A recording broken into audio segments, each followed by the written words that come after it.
I've been trying. Inline 4 siya, kaya tunog sport bike, tunog big bike talaga siya. Ay mga paps, today papakita ko sa inyo yung isa sa pinaka-advanced na big bike ng Kawasaki. Ito yung ating Kawasaki Versys 1000 SE. And itong Versys 1000 guys, yung makina niya, nagsishare sila ng Z1000 tsaka ng Ninja 1000. Inline 4 siya, kaya tunog sport bike, tunog big bike talaga siya. Maganda yung tunog, syempre alam niyo na pag inline 4. So yung mga naka-install dito ay mga branded accessories gaya nitong left and right na crash bar protection. Yan, para pag tumumba, ito yung unang tatama at magpro-protect sa bike, hindi magasgasan yung fairings. Yan, SW Motec, made in Germany. So presyo nito nasa mga 18K yung set niyan. Radiator guard, also made by SW Motec. Ang price nito is nasa mga 6-8 dito naman sa likod. Makikita mo rin yung logo niya. Yan. Made by SW Motec. Nasa mga 30K. Hiwalay pa nabibili yan, itong bracket na to. Nasa 5K. So, all in all, nasa mga 35K itong alloy box with the bracket. Kaya siya pricey. Lightweight siya. Itong dinali naman na auxiliary light para pagka mga biyahe na mga night ride sa bundok, sa madidilim na lugar, sa mga provinces. So, left and right. And meron siyang 4 LED. Made in UK naman yan. Yung price niya nasa mga 25K for the two pieces, left and right.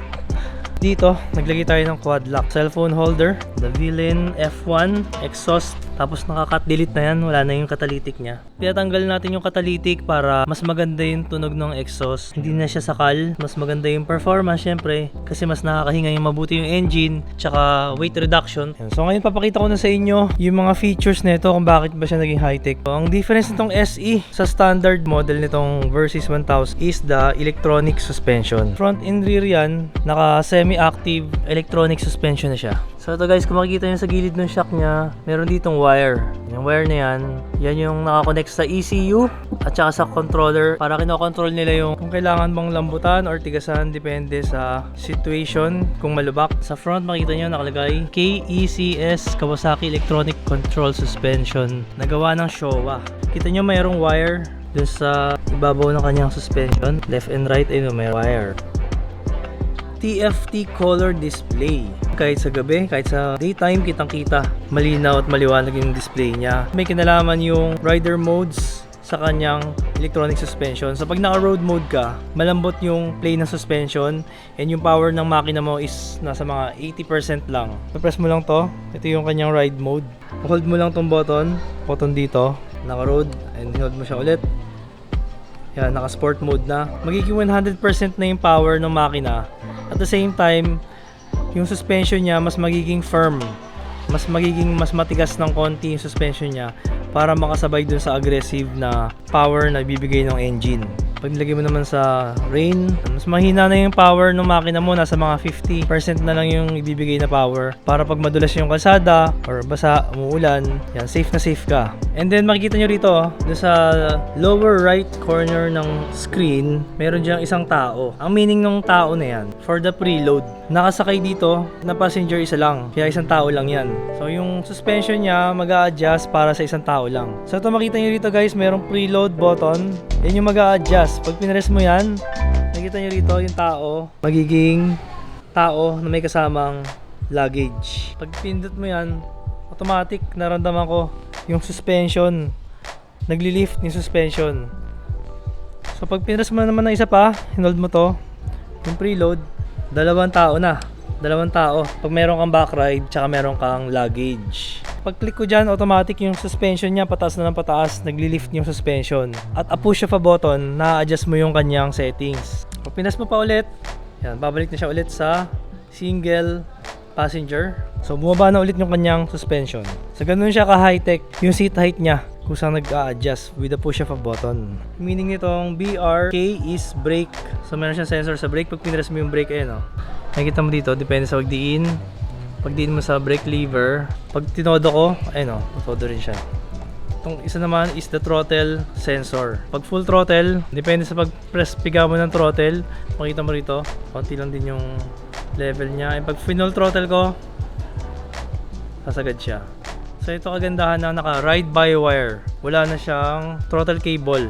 Naka throttle positioning sensor na siya sa loob. Charging port, yan, para pwede mo ikabit dyan yung mga charger ng gadget. 6-axis IMU. Malalaman niya paano i-adjust yung traction control, yung ABS, depende sa condition. Pag pinas mo tong mode button na to, lalabas dyan yung lean angle. Tulad ngayon, naka-side stand tayo, naka-lean siya ng konti dito. Malalaman mo rin yung kanyang max lean. 15 degrees sa kaliwa, 16 degrees sa kanan. Naka-record dyan yung pinaka mababang higa mo pag bumabanking ka. Cornering, ABS, cornering, traction control, quick shifter with auto blip. So up and down, quick shifter, di mo na kailangan mag-clutch tuwing mag-shift ka ng gears. At yung clutch niya, malambot. Lambot nung clutch feel. Kumpara mo sa ibang mga 1000cc. Clutch and brake lever, adjustable. Sa brake master niya, ayun, gamit niya para na sa sport bike yung lagay ng brake fluid niya.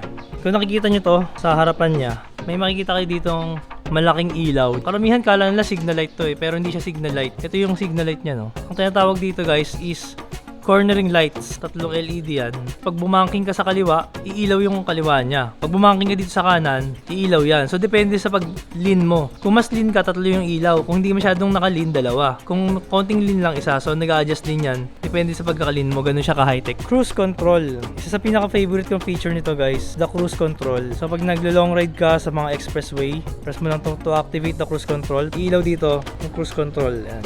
Kapag pinress mo to, kung anong speed ka tumatakbo, mamimaintain niya na yung speed mo. Hindi mo na kailangan na mag-throttle. Siya nagkusang mag-adjust ng throttle. Kung, halimbawa, ang speed limit is 100, sinet mo sa 100, takbo mo, may maintain niya lang doon. Papakita ko sa inyo yung seat height niya kung gaano siya kataas. Sakay natin, so my height is only 5'5". Pag sakay dito, kailangan para ka sumasakay sa kabayo. So, left foot muna. Ganyan.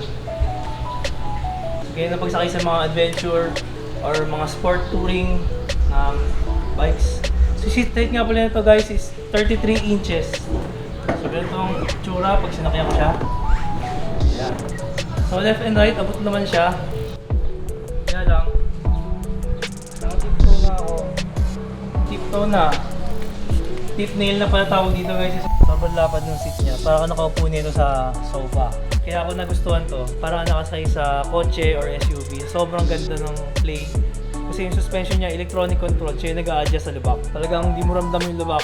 Comfort talaga. Lalo sa passenger, oh, makapal kasi yung foam, tsaka malapad. Kaya no, sobrang lambot. Kapal guys, kapal ng foam. Yan, so, lumulubog yung kamay ko. Upo mo, sarap. Sobrang lambot. Tapos dito nga, naglagay tayo ng top box dito. Kaya pag nagra-ride, meron ka sandalan. Tapos meron pa siyang hawakan dito. Kadalasan sa mga sport touring and mga adventure bike, merong center stand. Sa mga 270 plus kilo to. Pero kahit mabigat siya at malaki, madali pa rin siyang i-center stand. Ipakita ko sa inyo, i-center stand natin siya. Pakita nyo lang dito. Then, yan lang. Sa pag-center stand nyo siya, pwede nyo napalitan yung gulong niya or pwede nyo nalinisin yung chain. So, try natin siya ibaba naman sa center stand. Kung gano'n siya kabigat. So, kailangan mo lang ng konting pwersa. Alright, so sound check naman natin ang kanyang V-Lin F1 exhaust with the cut delete.